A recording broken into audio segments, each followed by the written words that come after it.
Irmãos, vamos abrir a palavra em Romanos, capítulo 10, versículo 9. Eu quero meditar com vocês nesta manhã sobre uma pergunta.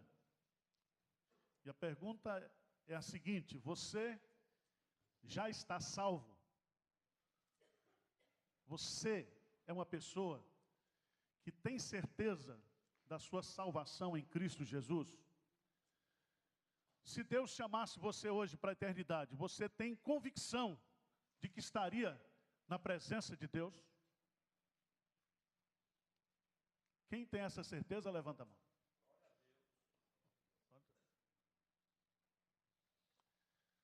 Essa é a pergunta mais importante da nossa vida. E o apóstolo Paulo, ele, mesmo nas suas epístolas, quando ele escrevia para a igreja, ele sempre procurava resumir a doutrina da salvação em pequenos versículos. E em Romanos capítulo 10, versículo 9, ele resume isso.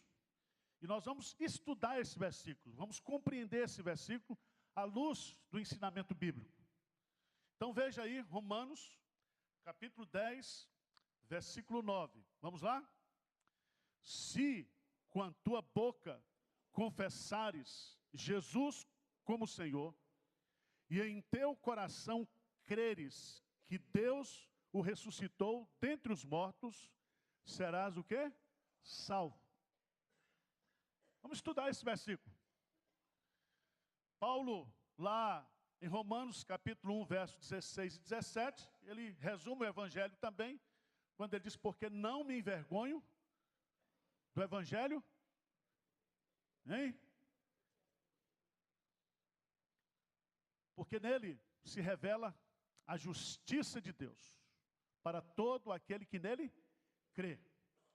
Lá em Timóteo, Paulo diz assim: fiel é a palavra e digna de toda aceitação, que Cristo Jesus veio ao mundo para salvar os pecadores, dos quais eu sou o quê? O principal. Miniatura do evangelho. Aquele que está em Cristo, nova criatura é. As coisas velhas se passaram, eis que tudo se fez novo. O evangelho em miniatura. Aquele que não conheceu o pecado, Deus o fez pecado por nós, para que nele, em Jesus, fôssemos feitos o quê? Justiça de Deus. O evangelho em miniatura.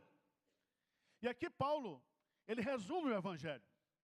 E a primeira verdade que ele nos ensina nesse texto é que esse evangelho de Deus, ele se destina aos perdidos, aos que necessitam de salvação. Veja no texto, que o texto diz assim: se com a tua boca confessares a Jesus como Senhor, e em teu coração creres que Deus o ressuscitou dentre os mortos, serás o quê? Salvo. Então esse evangelho de Deus, este evangelho centralizado na pessoa de Jesus Cristo, ele se destina àquelas pessoas que estão perdidas, ou seja, para aquelas pessoas que necessitam de salvação.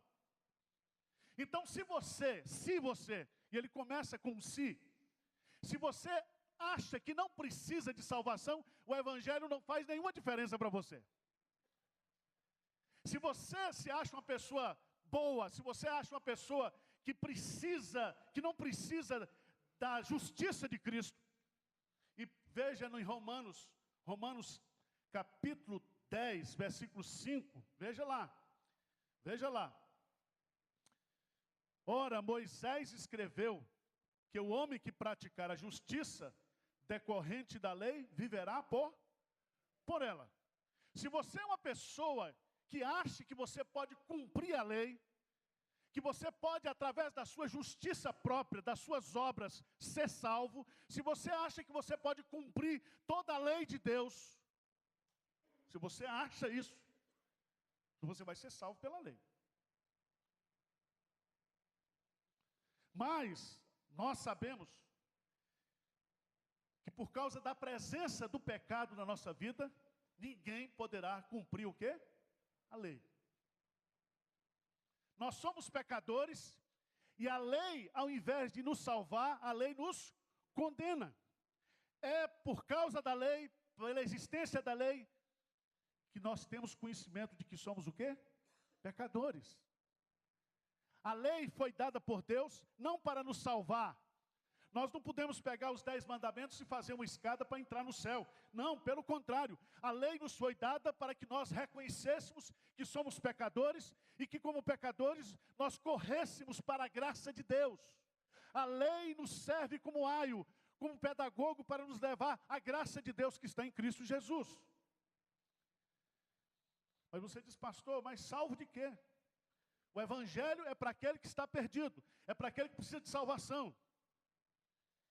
E é interessante, diz assim, se creres, será salvo. E esse evangelho, ele é para pessoas perdidas que precisam de salvação. Esse evangelho é para as pessoas que estão mortas espiritualmente, que não têm livre-arbítrio espiritual, que não podem crer em nada. São pessoas que não conseguem se levantar espiritualmente e voltar-se para Deus.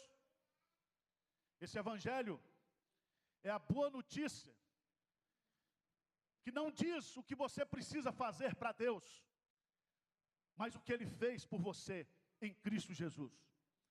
Você não precisa fazer absolutamente nada para receber essa salvação, porque você é impotente, incompetente, você não consegue absolutamente fazer nada para ser salvo.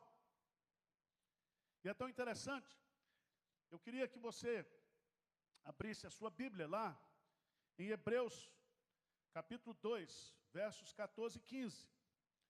E eu queria dizer para você, que toda pessoa que está morta espiritualmente, toda pessoa que ainda não creu em Jesus e que não foi regenerado pelo Espírito Santo, essa pessoa está debaixo da escravidão do demônio. É escravo de Satanás. Mas não somente escravo de Satanás, escravo de tudo aquilo que Satanás de ruim pode trazer para a vida de uma pessoa. E aí eu queria que você entendesse o que é que o Evangelho traz. Hebreus, capítulo 2, versos 14 e 15. Vamos ler juntos?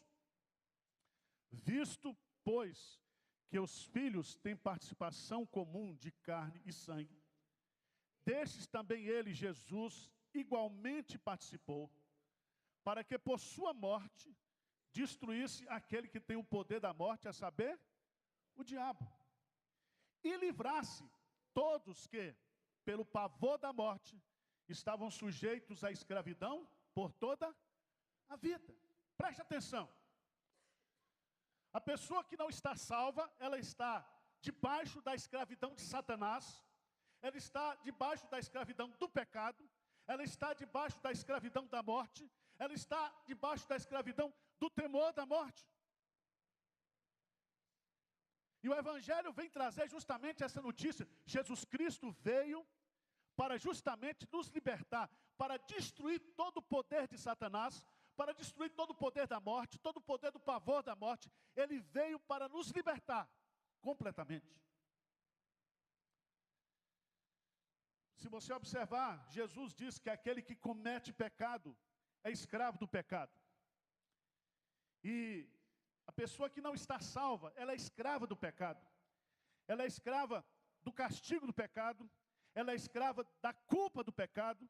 Ela é escrava do poder do pecado. Ela é escrava da presença do pecado. De tal maneira que ela não pode fazer outra coisa que não seja pecar. Ela é escrava. O apóstolo Paulo diz que outrora, antes da nossa conversão, nós andávamos segundo o curso deste mundo, fazendo tudo aquilo que era errado, satisfazendo os desejos da nossa carne, da nossa mente pecaminosa. E nós éramos, por natureza, filhos da ira. Mas graças a Deus, meu amado irmão, que o Evangelho de Jesus Cristo veio justamente para nós que estávamos perdidos e precisando de salvação.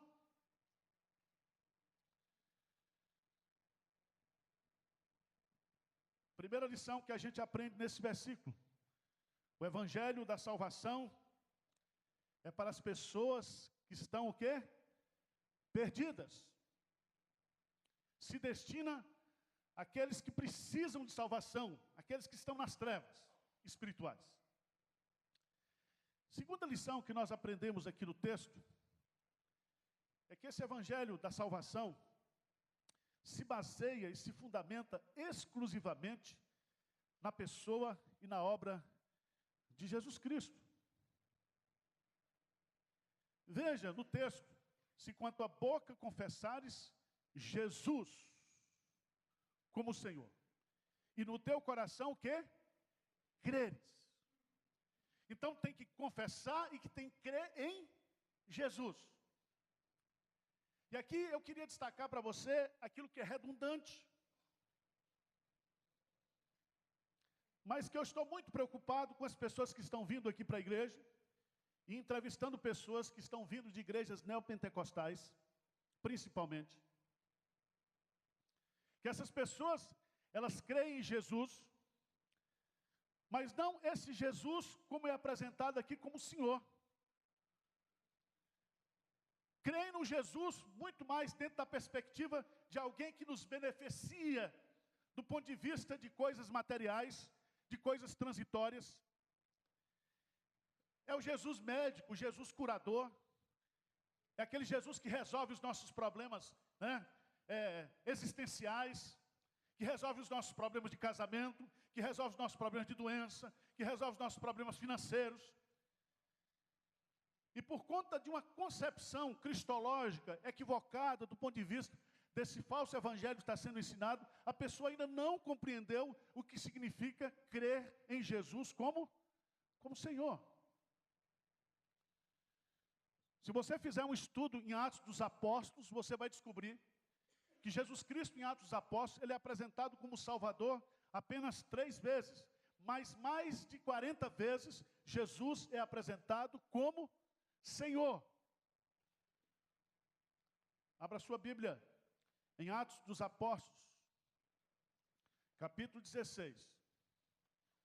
Atos dos Apóstolos, capítulo 16. Texto bastante conhecido.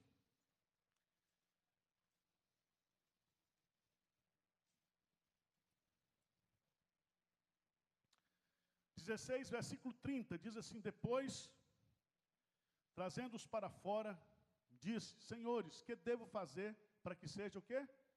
Salvo. Lê comigo o versículo 31, o que é que Paulo e Silas respondem? O que é que eles dizem aí? Crer no Senhor Jesus e serás salvo tu e a tua casa. Crer no Senhor Jesus. E o que é que significa crer no Senhor Jesus? Primeiro é reconhecer que Jesus Cristo, Ele é Deus. Significa que Ele é Rei, que Ele é soberano. Crer no Senhor Jesus Cristo envolve a decisão de se submeter a Ele como servo, como súdito, porque Ele é soberano, Ele é Senhor. Significa você render-se completamente em todas as áreas da sua vida, se curvando diante da soberania de Deus e dizendo que Ele é Senhor, que Ele é dono da sua vida, que Ele é dono da sua história, que Ele é dono de tudo que você tem, que você é. Não existe outra possibilidade de você viver se não for debaixo do senhorio de Jesus. É muito interessante, irmãos. E eu queria destacar que a verdadeira fé salvadora, que não existe naturalmente em mim e você, e que nos é dada gratuitamente por Deus, para que nós creiamos nesse Jesus como Senhor. O objeto dessa fé centraliza-se especificamente na pessoa de Jesus. Há um só Deus e um só mediador entre Deus e os homens, Jesus Cristo, homem. Queria destacar para você também algo que você pode dizer: pastor, mas isso é óbvio. Mas é óbvio, mas as pessoas não estão entendendo o óbvio hoje.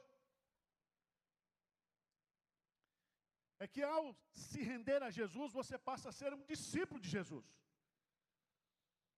um seguidor de Jesus, um aluno de Jesus. Não basta você entender aquilo que está lá em Mateus capítulo 11, né, na primeira parte. Vinde a mim todos vós que estáis cansados e sobrecarregados, e eu vos aliviarei. O versículo não termina aí. Ele diz, tomai sobre vós o meu jugo. Aprendei de mim, porque sou manso e humilde de coração, e encontrareis o quê? Descanso para as vossas almas. O descanso da alma é encontrado nesse tomar o jugo, nesse caminhar com Jesus, nessa submissão a Jesus, nessa rendição a Jesus, nessa renúncia pessoal. É assumir o compromisso de ser alguém que vai viver para Jesus e com Jesus. Não é uma coisa simples. Mas o que eu queria destacar em terceiro e último lugar, esse evangelho da salvação, ele se destina a homens perdidos, ele se baseia exclusivamente em Jesus Cristo. Mas ele exige uma confissão. Exige uma confissão. Porque tem muita gente hoje que diz assim, pastor, eu sou evangélico do meu jeito. Eu sou crente hoje do meu jeito. Então eu sou crente, mas não preciso de ir para a igreja. Eu sou crente, mas posso assistir os cultos pela internet. Eu sou crente, mas não preciso de igreja. Como se a gente pudesse ser crente assim, de uma forma diferenciada, autônoma. E esse texto é muito sério. Porque esse texto vai dizer duas coisas muito fortes aqui. Primeiro, se com a tua boca confessares a Jesus. Você precisa confessar com a sua boca a Jesus. E a Jesus como? Como Senhor. Preste atenção, abra a sua Bíblia lá em Mateus, capítulo 10. Mateus, capítulo 10. Esse é um ponto fundamental do Evangelho de Jesus. Mateus, capítulo 10. Jesus vai nos ensinar aqui algo que foi compreendido pela igreja primitiva. Muitos cristãos na igreja primitiva morreram porque confessaram a Jesus com a sua boca. Eles disseram, não é César que é Senhor, não é o imperador que é o Senhor, Jesus Cristo é o Senhor. É por isso é tão sério, que na exaltação de Cristo, lá em Filipenses capítulo 2, um dia, todo joelho se dobrará, e toda língua confessará que Jesus Cristo é o Senhor. Isso é algo sério. Não dá para você ser de Jesus e ser um agente secreto do reino. Jesus nasceu publicamente, Jesus exerceu seu ministério publicamente, Jesus ressuscitou publicamente, Jesus foi assunto aos céus publicamente, Jesus vai voltar e a Bíblia diz que todo olho o verá. Para que nós, como crentes, confessemos a Jesus publicamente. Veja lá, Mateus capítulo 10, 32 e 33. 10, 32 e 33. Vamos ler juntos? Portanto, todo aquele que me confessar diante dos homens, também eu confessarei diante de meu Pai, que está nos céus. Mas aquele que me negar diante dos homens, também eu o negarei diante de meu Pai, que está nos céus. É daqui que os reformadores tiraram e introduziram na prática do batismo a chamada pública profissão de fé. Não basta apenas crer no coração, é preciso confessar com a boca. É preciso que você diga, é preciso que você saiba. Aquele que crer deve ser o quê? Batizado. E o batismo é o ato externo que identifica, que marca a sua passagem pública do império das trevas para o reino do Filho do seu amor. O sacramento revela algo interno que aconteceu dentro de você, a regeneração, aquilo que foi o seu novo nascimento, aquilo que foi a sua purificação interna. O batismo representa isso. E isso tem que ser o quê? Público. Você tem que confessar isso. Mas veja, irmãos, que Paulo diz assim, veja no texto: se com a tua boca confessares a Jesus como Senhor. E aí ele vai para a segunda doutrina, e diz: e em teu coração creres que Deus o ressuscitou dentre os mortos. Preste atenção aqui. Por que Paulo escolhe a doutrina da ressurreição dos mortos? Por que ele não escolheu a doutrina da encarnação? Por que ele não escolheu a doutrina da expiação? Por que ele escolhe a doutrina da ressurreição dos mortos? Por que você tem que crer que Jesus Cristo ressuscitou dentre os mortos? E a resposta é simples. Se eu creio que Jesus Cristo ressuscitou dentre os mortos, eu creio que Jesus Cristo é Deus. Eu creio que Jesus Cristo é homem. Eu creio na união teantrópica de Jesus. Eu creio que o fato de Jesus Cristo ser Deus, ele se fez homem, e através do seu sacrifício, ele pagou o preço do nosso pecado, e ele ressuscita então, para garantir a nossa salvação e a nossa justificação. Porque se Cristo não ressuscitou, é vã a nossa fé e vã a nossa o quê? Pregação. Não adianta a gente pregar, não adianta falar de Jesus, de salvação, se Cristo não ressuscitou. Mas há outro detalhe, irmãos, aqui. É que a nossa fé em Cristo, a nossa fé salvadora, não se fundamenta em sentimentos, mas em fatos. E a ressurreição de Cristo é um fato. E C.S. Lewis, ele insiste nisso, quando ele diz: a religião cristã, o cristianismo, não é uma religião de sentimentos, mas uma religião de fatos. A nossa fé se fundamenta em fatos segundo as Escrituras. Segundo as Escrituras. Veja lá em 1 Coríntios, capítulo 15. Eu queria concluir. 1 Coríntios, capítulo 15.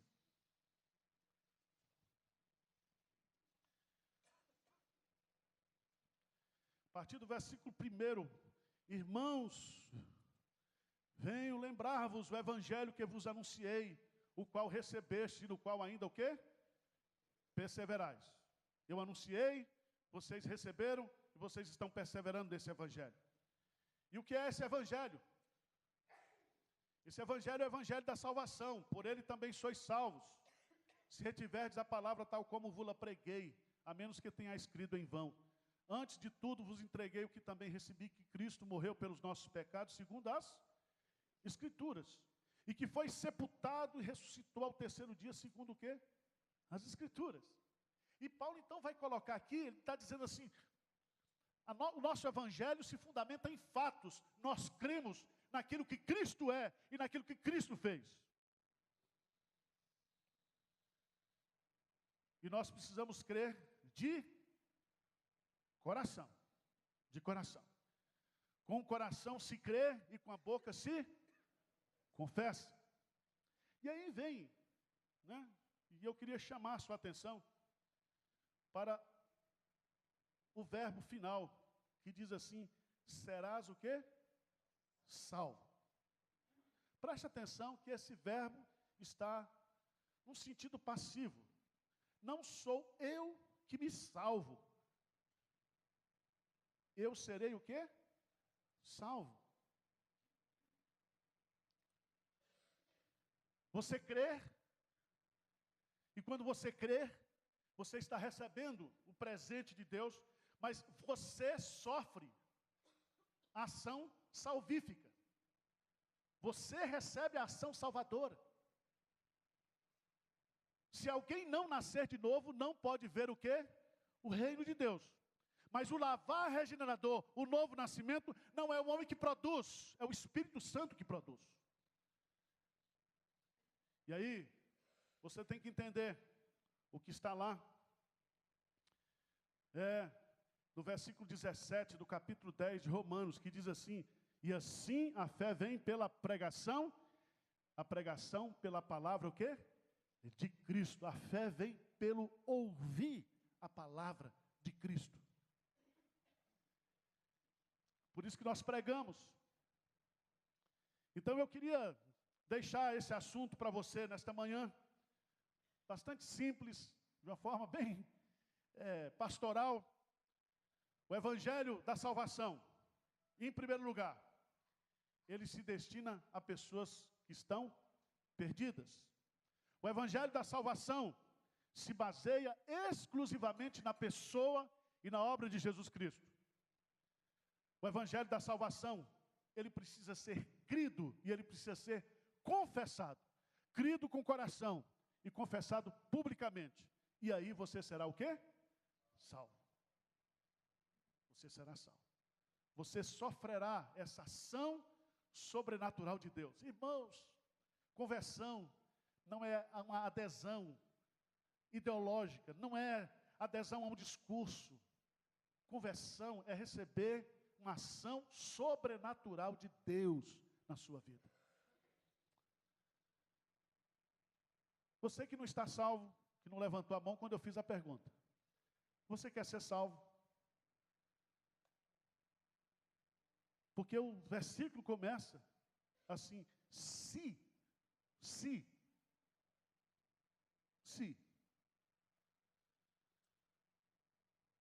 Há casos, claramente, em que Deus, Ele não nos dá esse se, essa possibilidade. Na sua soberania, Ele age. Mas quando nós comunicamos a mensagem do Evangelho, sempre a decisão é colocada sobre o ouvinte, a responsabilidade. Se hoje ouvirdes a voz do Espírito, não endureçais o vosso coração. Deus coloca a responsabilidade da decisão em você. Nós pregamos para que você tome a decisão. E quando você diz, eu quero, eu necessito, eu preciso dessa salvação, o Espírito Santo age na sua vida. O Espírito Santo muda você, transforma você. Vamos ficar de pé?